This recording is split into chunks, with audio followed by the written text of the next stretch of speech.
Looks like we've got everyone present here. Kim, are you good? Okay. And I take it the guys are good in the back? All right. Well, welcome everyone to our Layton City Council meeting, January 20th. The start time is 7:04. We appreciate your small patience there for us to take a quick break in between meetings.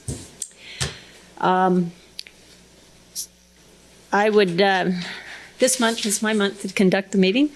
And so with that, we'll be doing the prayer, the pledge, our opening ceremonies basically. And what I'd like to do is I'll start out with the pledge, which I'll lead. And then right after that, I'd like to call up one of our former council members. Oh, Janice is going to say it? Okay. Well, on behalf of the Carter family, we've got both of them here tonight, which we do appreciate it. And so one of them will be saying the prayer. And then I've actually asked them to take another couple of minutes just to quickly brief you on what our Interfaith Council is so that we can all kind of learn about that as well. So with that, I ask you to please rise and repeat after me. I pledge allegiance to the flag of the United States of America and to the republic for which it stands, one nation, under God, indivisible, with liberty and justice for all.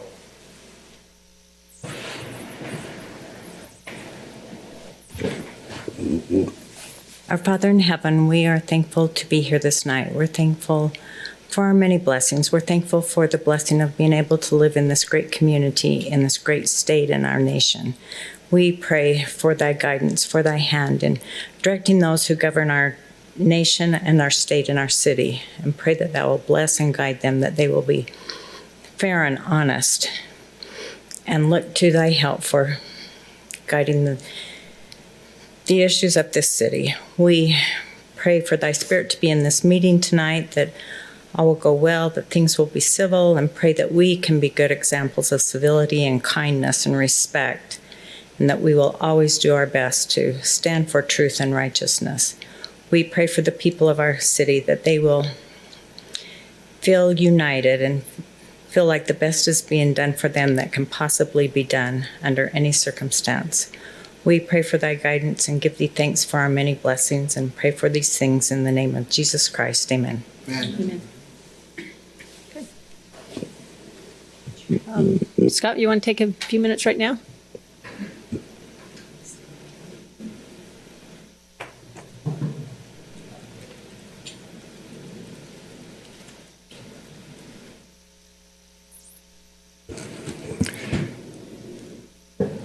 I spent a few minutes behind this, my friend, the podium. It's got your initials on. Yeah. Well, thank you very much for this opportunity, Mayor and Council. It's good to see you and good to be here this evening. And my friends from the staff. We come just to talk for a few minutes about the coordination of the city, between the city and the Interfaith Council that we have, that was initially started by Mayor Bob Stevenson, and he got things going with the pastors here in town. And so we have this Interfaith Council that has kind of gone to the wayside for the last year, partly because of COVID. We haven't had any meetings during the COVID pandemic, but we're getting ready to kick that up again. We like to meet about every 2 months and go over issues that affect religious community and the city, and anyone that's interested in seeing that our community values are carried forth with the various religions and the city. Shortly after I retired, in fact, within weeks, Janice and I were called to serve in the LDS Church on the Weber Communication Council. That council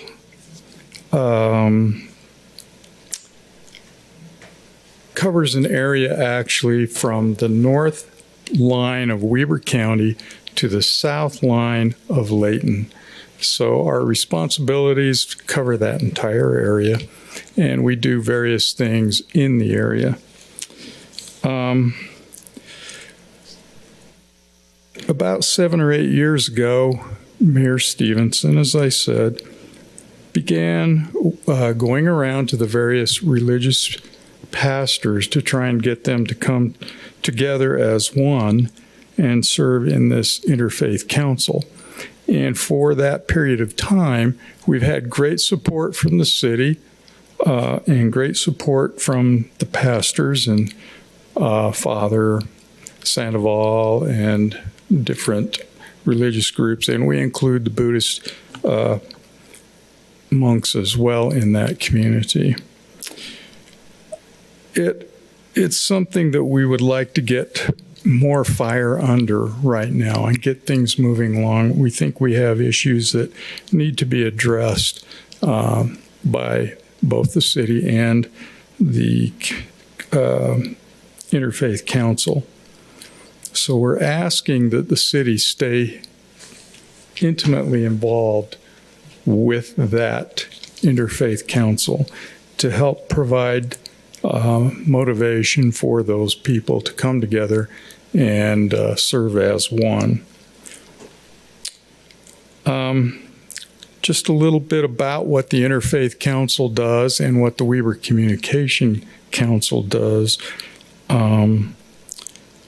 We have been, we think, an integral part of bringing our community together, and it's more than just the monthly meetings. We co-sponsor the oversight of the Layton Christmas concert the Sunday before Thanksgiving, and so we provide the ushering and making sure that things go well there, and a subgroup puts together the choir and so on. But we also oversee the oversight of the Ogden Pioneer Day devotional. We are in the Ogden Pioneer Day parade. So those of you who've maybe gotten an assignment lately to provide a float for the parade, that assignment probably came from the Communication Council.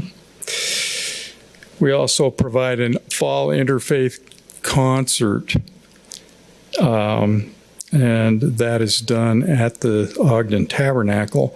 That is in a little bit of jeopardy, as is our devotional this year, partly because of COVID, but partly because they are revamping the parking at the Ogden Temple because there is, quote, a river running under the parking terrace.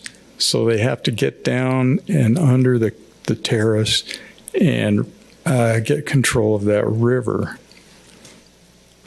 What we want you to do as mayor and council is to talk to your neighbors and friends. I'm sure all of you have friends that are, and neighbors that are not members of the LDS faith, and people think that this is strictly an LDS function, and it is not.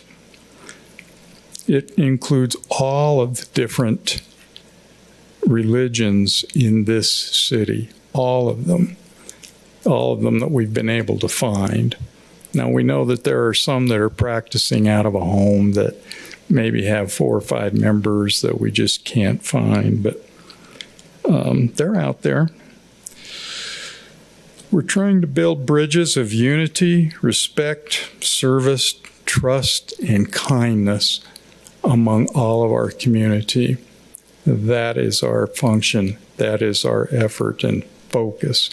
And we would ask for the help and just sort of the participation in the Interfaith Council here in town to help us move that along. We want to get things moving again after the 1-year hiatus. It's time to get started. It's time to get fired up. And there are several of our pastors that have contacted me, or we've had contact through the COVID pandemic, that really are they really want to get things moving again. And so now is the time. So Thank you. thank you. If you have questions, Janice is over there. Well, I appreciate you taking the time. I thought it was well worth of everybody's note to understand that we did have this council in place at one time and that it's time to kind of really reignite it. And so, again, thank you for participating, not only saying our prayer, but also giving us an education on this council and for your past service here to the city. Very much so. We appreciate it. Thank you. Thank you. Mayor, may I ask a question? Is that all right? Scott, you mentioned so thank you. You mentioned that we need to meet. You've got issues to discuss. So a couple questions. What is the major issue or the most important issue that you're working on? And my second question is, are we seeing in the community issues with persecution in the religious community or religious freedom issues in our community? What are you seeing? The major issues at this point, we are constantly talking about the problem with the suicide rate. And it's a problem here in town and everywhere, and among all the different religions and all the different age groups.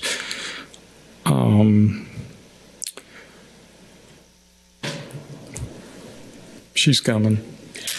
Something else that you should be aware of is a lot of these churches have food pantries, and so they're always willing to take food donations.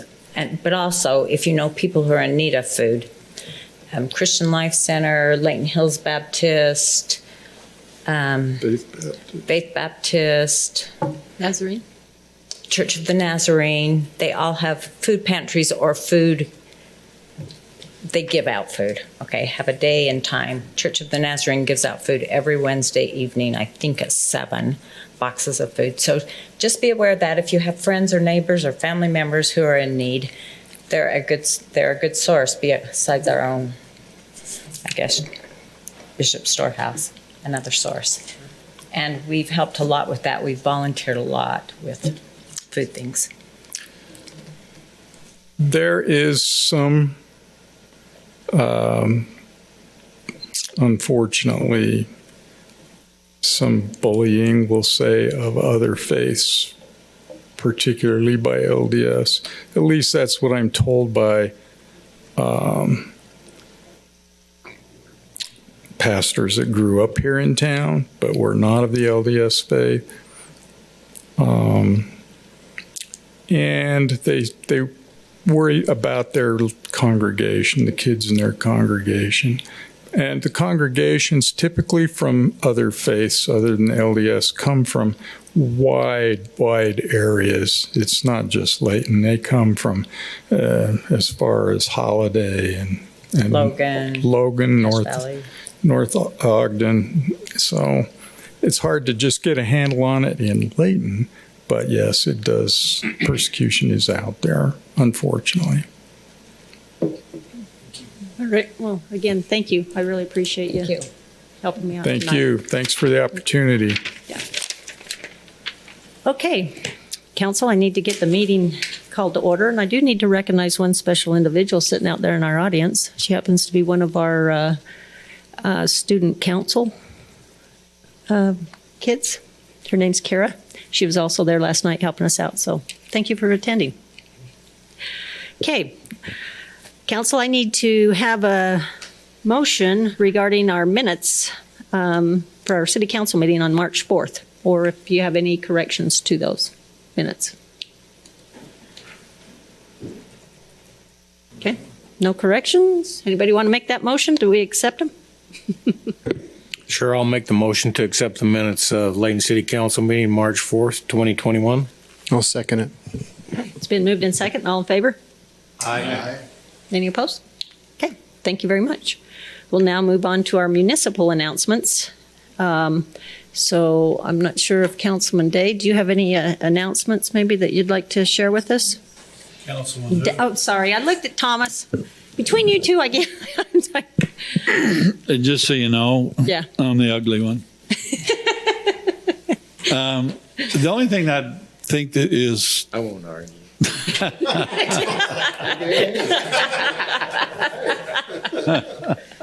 Handsome man. that's right. The only thing that I think we need to iterate, if that's a word, to the people in the city is the 4th of July is still going on. The 24th of July is still going on. We have a program on Sunday, it'll be actually on the 4th this year, Voices of Liberty. And because of that, on Voices of Liberty, in case you don't know, we bring people from within the city that have done fantastic things. This year, they're looking at people that are community, volunteers, and especially like first responders, people that have worked through the COVID, with tough jobs and did great things. But it takes somebody to write something about them so that we know what went on, so we can choose them. And one thing I may add to that, I hate to add length to anything. I drive up and down a street every day, and in the yard of a house on that street, it has a sign that says, I'm a hometown hero. And I never thought that people would take it like that. But then recently, my wife showed it to me. There was an obituary in the paper, and one of the things they mentioned in the obituary, that he was a hometown hero of Layton City. And it just kind of makes me feel good that we recognize these people, and it's extremely, to them, it's quite an honor. And so if you have someone that you know of that is deserving of an honor such as this, get the information. It's on the website, right, Dave? Mm-hmm. You can go under Parks and Recreation. It's there. Voices of Liberty, Hometown Heroes. But do it, because there are people out there that are very deserving of it, and we need to recognize them. We do, and I hope they never take that sign down. Anyone else have any announcements? On the website, it shows there's something also on the 3rd of July, surf and swim centennial, kind of guess it's pool party, so. Yeah, come hear the band. Right. And then just to reiterate, our actual celebration will be on Monday, the 4th. Right. Or excuse me, the 5th, sorry. Monday But it the is 5th. Monday. On Monday, and the parade time is 10 a.m. as usual, so. Well, I was just going to say, if you missed the fireworks this year, you blew it. Yeah. Yep. It's going to be very good. Okay. Anything else? All right. Well, thank you. We'll move on then to our citizens' comment period. So if anyone in the audience would like to make a comment, and I know Mr. Crane has been watching our online comments as well. So if there's anything there, he'll share it with us. But does anybody have anything they'd like to share at this time? Okay. If you would, just stand up, come up to the podium, state your name and address for the record, and then let us know what you're thinking. Sure. So my name's Colin Mortensen. Address is 2518 West Sunset Way. I had a I guess, a question more than a statement, at least for starters. I reached out to, I think it's Mr. Price, about the Harmony Place Park that is under construction. I know they just barely started construction there, and I live right across the street from the park. We're super excited to have it. We're really looking forward to it. One of the things I emailed him about, though, was that with talking with some of my neighbors, we were concerned and wanting to give a little bit more input about the parking lot lighting, especially with our houses being so close, like right across the street from the parking lots. I know that in a lot of the other parks in the city, the lights are, they're pretty tall, they're bright, like white. I don't know if they're halogen, but they're really bright lights. And we had been hoping to try and see if there was a way to still meet the goals of the city to have, lighting that is effective enough to provide good security for the parking lot, but to have it maybe be less invasive or intrusive to the homes that are right across the street or that are bordering the park. And he was kind enough to respond to me, but he said that he would reach out when we got closer to that part of the design phase. And I'm not trying to badmouth him at all. I reached out again, or I tried to send another email.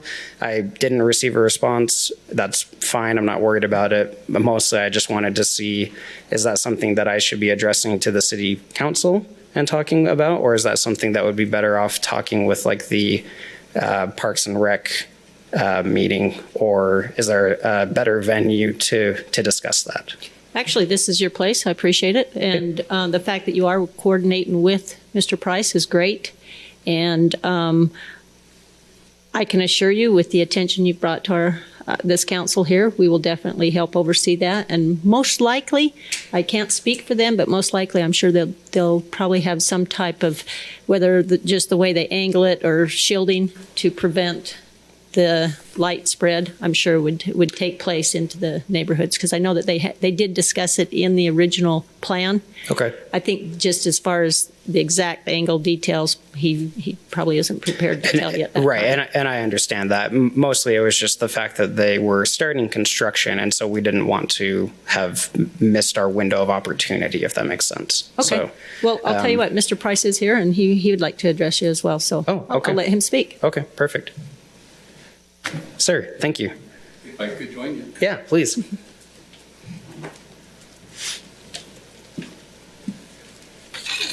We appreciate your contacting our office, and if we didn't get back to you in a timely manner, I apologize. No, you're fine. But we did take a serious look at your concern. We brought it to our landscape architects as they were designing the park, and we found that your desire was relevant to the park and important.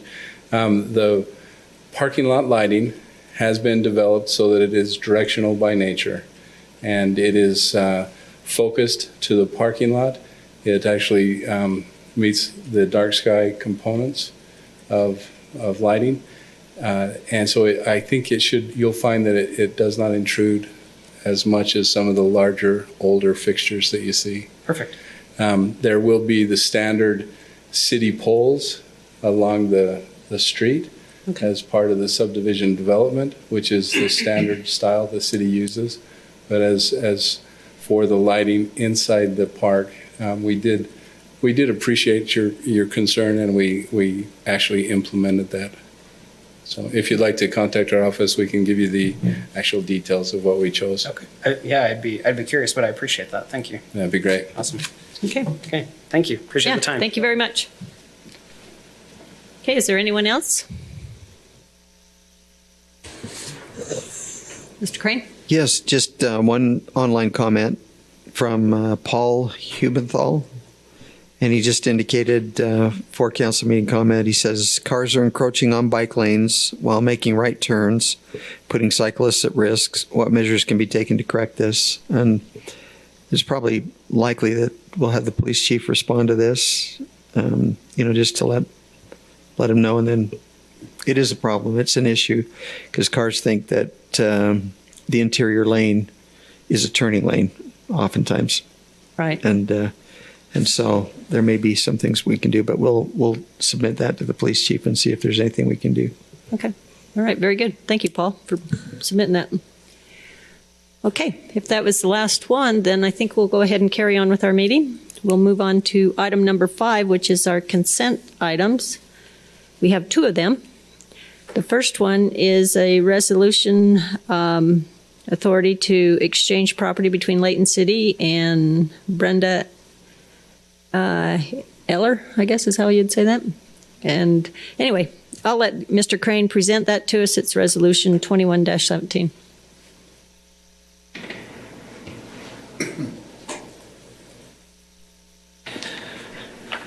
Thanks, Mayor. Members of the council.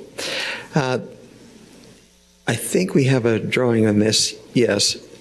The Ellerns and the Stevenson's property.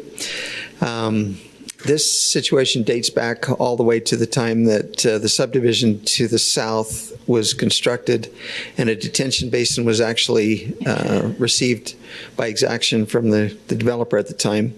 The entire parcel was received by the city. The parcel lines, the north parcel line actually showed ownership by the city of parcel into the Stevenson property. If you take a look to the north, it looks like almost the state of Utah, but it's if you look at the northern line, it encroaches into the Stevenson property quite a ways. And if you take a look, there's a little cabin right there that has been there since the beginning of time. So why this happened, we weren't sure, but the developer at the time, it was just a single parcel, and he dedicated the whole thing to the city, and the engineers determined that they could actually construct the pond on what you see. You can actually see the outline of the pond, basically, and that's all the city will ever need. So the Ellers and the Stevensons came in and they said, is there a way that we could actually do a trade for that property for something the city needs by way of easement and also right-of-way along Rosewood? And so we looked at it, and we looked at it some years ago, but they just recently came back with a proposal. And so this area here is the area that we would grant to the Ellers and the Stevensons, and it's approximately 9,000 square feet. And then the next drawing will show you what the city will obtain. The city will obtain about 6,343 feet along Rosewood, which we would need to acquire eventually when we actually put curb gutter, sidewalk, and widen Rosewood. And so we would acquire that with this trade, and then we would also acquire an easement, which is in the hatched area on the eastern portion of the property, and that's approximately 4,265 square feet. We looked at the exchange and we looked at the logic of it, and it does make good sense.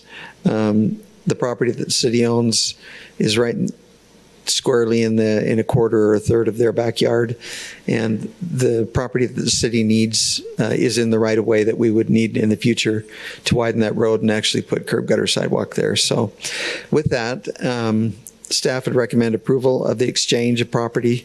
It seems to be a fair exchange and the values seem to be roughly equivalent. Are there any questions about the parcel?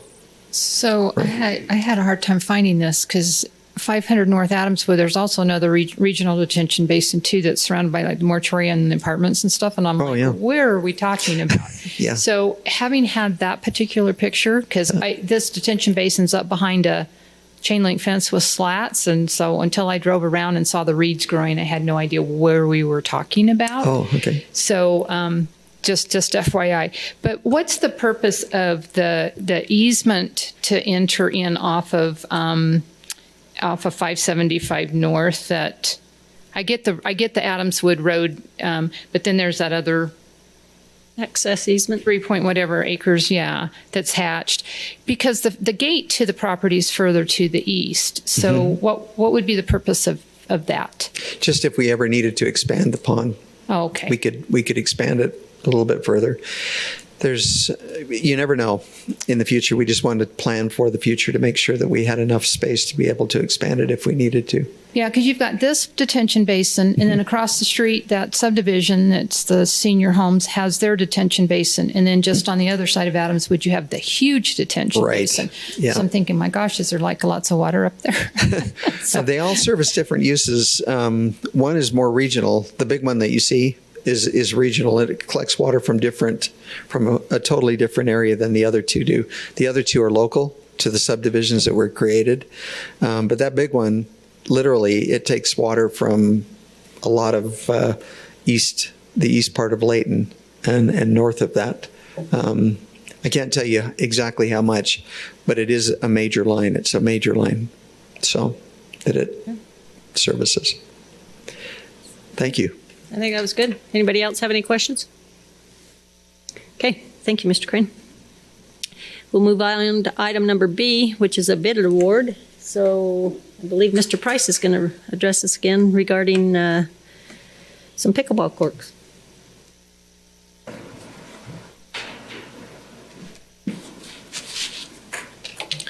Thank you, Mayor. This evening I have the pleasure of introducing Resolution 21-25. This resolution authorizes the execution of an agreement between Layton City and Wasatch West Contracting for improvements at Layton City's Ellison Park Pickleball Complex and Restroom, located at 700 North, 2200 West in Layton, Utah. This project includes 8 post-tension pickleball courts, a restroom facility, sports court lighting, sidewalks, shade structures, benches, landscaping, and landscape irrigation. This project and these improvements were included in the 2021-22 tentative budget approved by the City Council for $1,291,000. On May 11th, 3 bids were received, with Wasatch West Contracting submitting the lowest responsible bid in the amount of $1,347,112.41. Wasatch West Contracting was the contractor who built Ellison Park Splash Pad and the Museum Plaza south of the amphitheater. Therefore, we have a great deal of confidence in their ability to do this project. When you add Wasatch West Contractor's bid to our expenses to date of $41,730.40, we have a total project cost of $1,415,842.81. This leaves us with a funding deficit of $124,842.81.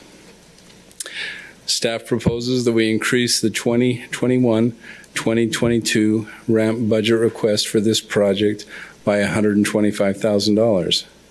The Ramp Commission was supportive of this project and supportive of increasing the ramp expenditures by $125,000. But they recognized, recommended that the staff try to minimize the need for the use of ramp funds to cover this type of overage. With this tentative change to the budget, it provides $1,416,000 for the completion of this project. To enable the city to enter into an agreement with Wasatch West before July 1 of 2021, and to allow the contractor to secure the necessary materials, the City Council will need to authorize a budget amendment to transfer $481,000 from the Park Impact Fund to this year's Capital Improvement Fund. This budget amendment will fund the project during the current budget year and allow the city to execute an agreement and allow the construction to start. Staff recommends the council adopt Resolution 21-25, authorizing the city manager to conduct negotiations and execute an agreement between Layton City and Wasatch West Contracting Incorporated for construction of Layton City's Ellison Park Pickleball Complex and Restroom. Very good. Any questions?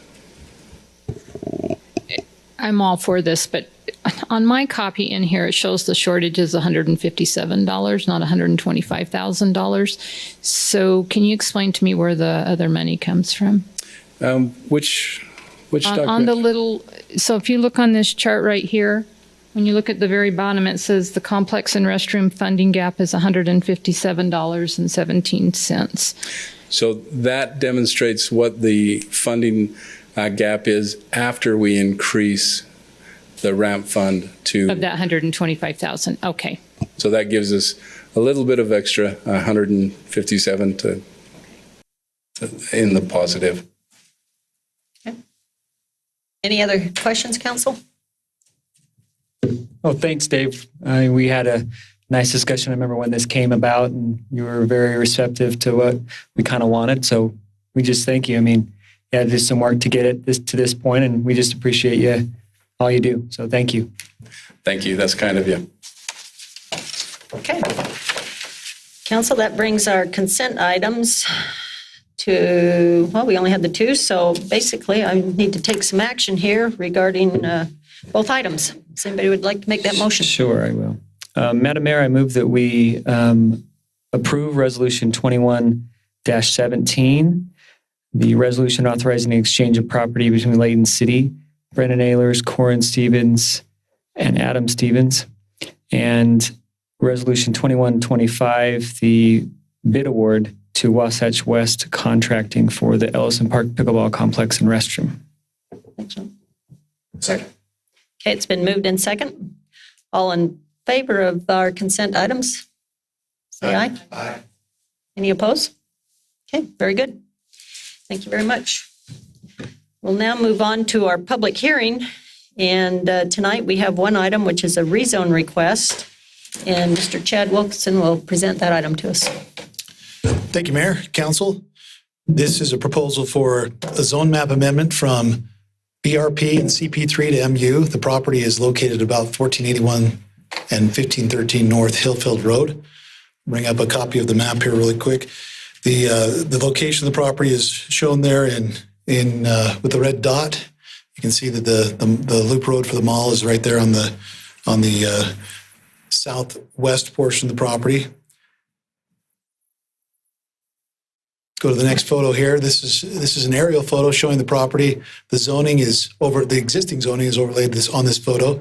You can see some of the surrounding uses include some multifamily residential to the west, single family to the east, some commercial uses to the south and to the north and along Hillfield Road. The property is approximately 1.35 acres in size. This was reviewed by the Planning Commission. This is in an area that's designated for urban district in our code, or excuse me, in our general plan. This zone district is consistent with that urban district designation in the general plan.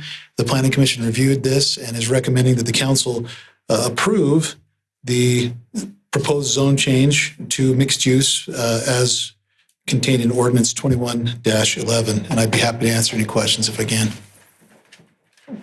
Council, you have any questions? Okay, there's no questions, and I'll look for a motion to open our public hearing.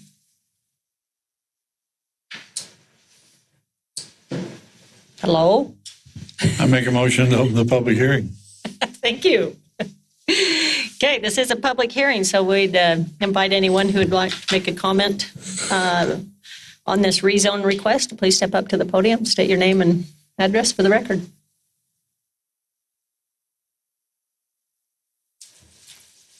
Okay, seeing that there's none in the audience that wish to speak on this, Mr. Crane, by chance, anything online?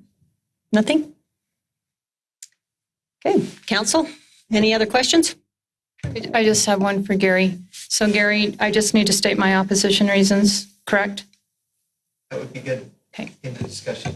After the motion's made. Then before that, okay. Okay. All right, seeing that there's none, then I'll look for action regarding the rezone request.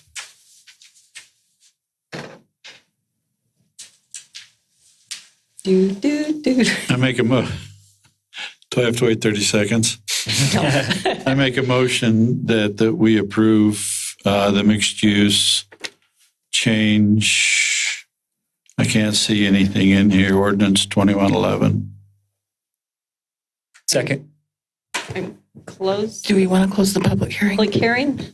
And close the public hearing before I said that, in case you didn't hear that part. Very good. Okay, so it's been moved and seconded by Councilman Bloxham.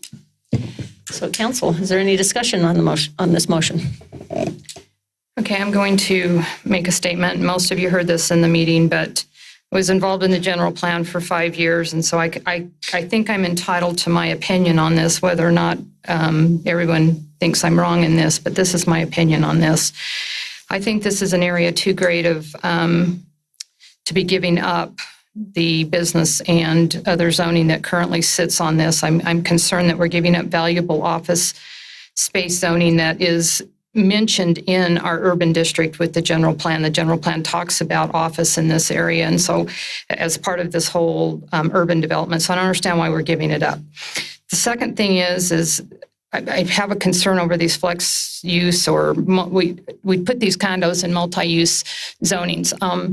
Call them what they are. If you want to come back with a condo designation for this, I would consider that at that point. But this multi-use, my concern is, and it was brought up by Councilmember Day, we can approve this with all the intent we want. We have no development agreement. This is going to be a condo, but they can come back with something different in the MU zone, and it may not be something that we thought was appropriate for that area. So I think it's too open and vague at this point. And in the general plan for this particular area for the urban district, I mean, we already have a lot of apartments and townhouses around it. It says specifically, if you're building residential under this general plan, we should be encouraging 4 to 5 story residential homes. And that is not what this is going to be. So I do not believe that this matches our general plan for the urban district. Okay, thank you. Is there any other discussion? If not, I'll call for a roll call vote. Okay, seeing that there's none, I'll start with Mr. Thomas, Councilman Thomas. I'm for. Okay, Councilman Morris? Aye. Councilman Nay, for the Fitzpatrick? reasons I listed. Okay. Bloxham? Aye. Yay. No, and I will say my opposition, I agree with Dawn's, everything that she said. And also concerned with some of the other uses that could happen in the MU at this point. Okay. So it passes. Vote is 3-2. Thank you. Thank you. Okay, council, is there any other unfinished business you'd like to bring before us? Okay, seeing that there's none, I'll entertain. Whoa. Just a reminder of what happened last council meeting on the road between Hillfield and Gordon, by the park, that we don't forget it. I'm not saying anything. I just said we talked about addressing it, and I don't want it to take a long time or fall by the wayside. So I'm just reiterating that it's something that we need to keep in front of and not wait. And I agree with Dave. Okay, I know that the staff has been on that, and if you'd like, I'll let Mr. Jensen speak to that. Yeah, just we're very well aware of that, I know. and but we appreciate the reminder. We've had several discussions with engineering, and they're refining their analysis that was done before. We're looking at all the different options to address the issues there. Based on the conversation we had last time, in our view, at least, they're limited in terms of what we can do, because we got to meet state law with regard to crossings and types of crossings and locations of crossings. But we are optimistic that there will be there's opportunities for adjustments in speed limits. They're based on surveys, and those are typically tied to surveys. But we have survey data that I think allows us to make some adjustments there. I've asked the staff, because I think it's what you wanted us to do, is to look at that entire corridor, not just the upper end of it. And then we're also looking at additional parking limitations, curbing, red curbing, and so forth, as well as enforcement. So, yeah, I made a note to bring it up in the work meeting. I didn't, but I think our hope is at the next meeting we'll have the additional analysis and metrics around that to be able to come back and report on what we believe would be a viable solution to try to address some of the issues. Okay, very good. It's good. Just a quick question. Let's say we read curb. I don't know how far down that road you read curb, but then you have neighbors, people that are living there that's like they have visitors come over and they can't park in front of their home. I mean, That's exactly the trade-off. Yeah. Welcome to my world. yeah. Anyway, And signs of no parking. Yeah. Yeah. Sometimes citizens don't want other people parking there, but then it produces other issues. So we're trying to take a careful look at usage along that corridor. It ebbs and flows, based on what the use is. I was there last night for a grandson who has as an anecdotal. I mean, we've all had this experience, but playing baseball on Monday and Wednesday, and I was trying to observe. At least in that case, there was parking on the west side, but I thought it was reasonable. They were away from the intersection. They were well off from they were well against the curb, and there weren't any safety issues. Now that's different than the middle of a big soccer tournament, obviously. So we'll just try to bring back a balanced recommendation that tries to address the safety issues which are there, but also recognizes that the road is constructed in some locations in a way that can safely accommodate that. The other thing I should have mentioned that we're looking at, the staff's looking at doing, is to see the possibility of extending that left turn lane further. Right now, it's just on the upper end, and what that would do is provide us a safer place for people to stage to make those turning movements where you have that. And so, unless you don't have all the answers, but we think there's some pretty good solutions that can help address the issue.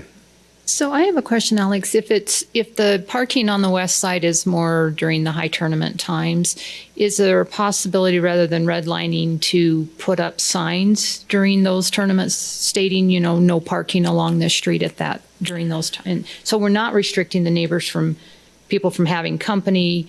And if it's not, like I said, lighter uses, it's not really an issue. It's during that time. There may be, that'd be something we need to explore with legal and with police. Typically, my understanding is that it's got to be an official notification. It's got to be a legal notification, or you can't enforce against it.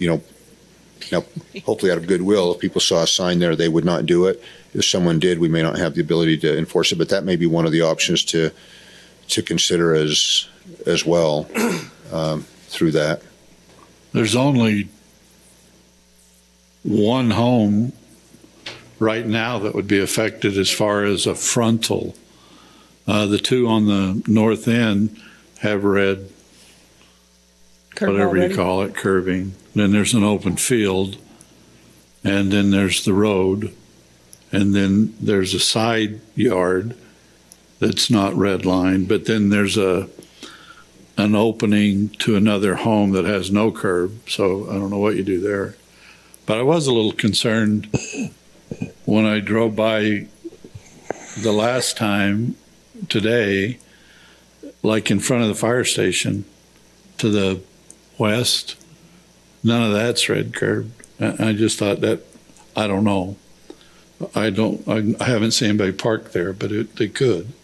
I don't know if that would be a bad, you got a fire engine pulling out and you got all the traffic there. But anyway, I know you guys are on it, so. Do you have, so I think there's probably a major soccer tournament that happens on Memorial Day. Is that the Strikers Cup that's there? Mm-hmm. I mean, is there leverage to talk with the soccer clubs as part of the, hey, you want to use the fields? Here's something that we want you to talk to the parents about and the teams about, and I just a courtesy maybe? Yeah, I think we could certainly do that, and Dave's here, and he could speak to that, or probably already does that, I would assume, because we, for years and years, we struggled with football on the south side of the park and people parking on the south side, and we warned, and it really wasn't until we started to issue citations pretty aggressively that changed. But it's a cat and mouse, and the clubs, most of them, I think, based on our past relationship, are pretty sensitive to that. You have grandmas and grandpas coming, and aunts and uncles, and others that may not get informed, and so. But again, maybe this temporary signage or something would be, hopefully people just out of goodwill would would accommodate that. Maybe we could even provide, Dave, I'm looking at Dave, maybe we could even provide, if we don't, schematic of where parking is available in the interior of the park on the east side of the park that they could distribute to their members and families and say, we encourage you to park here, again, just educating people. And we need more parking there. The way it's evolved over time, and with the project this next year, there'll be some parking added, and we certainly need to add more in that area. And we're a victim of our own success, which is great because so many people want to come there and use it.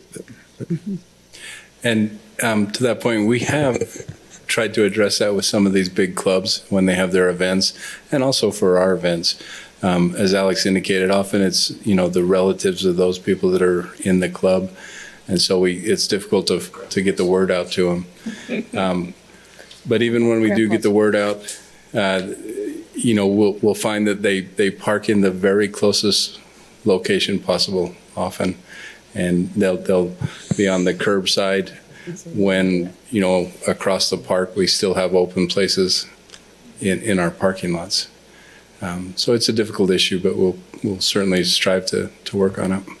Yeah, last night, again, not to be too personal about it, but I drove into the parking lots. There were 4 cars parked on south of the entrance on the west side. And so when I drove to the parking lot, I intentionally drove around it to count how many vacancies were there. And there were 10 parking lot stalls that were actually closer inside the parking lot that were available. And yet, I think it's just a perception and a convenience issue, and easy to get in and easy to get out. So it's a preference thing for a lot of folks. It is. Just one thing I noticed, and I have no clue, but everywhere there was a fire hydrant, there was red.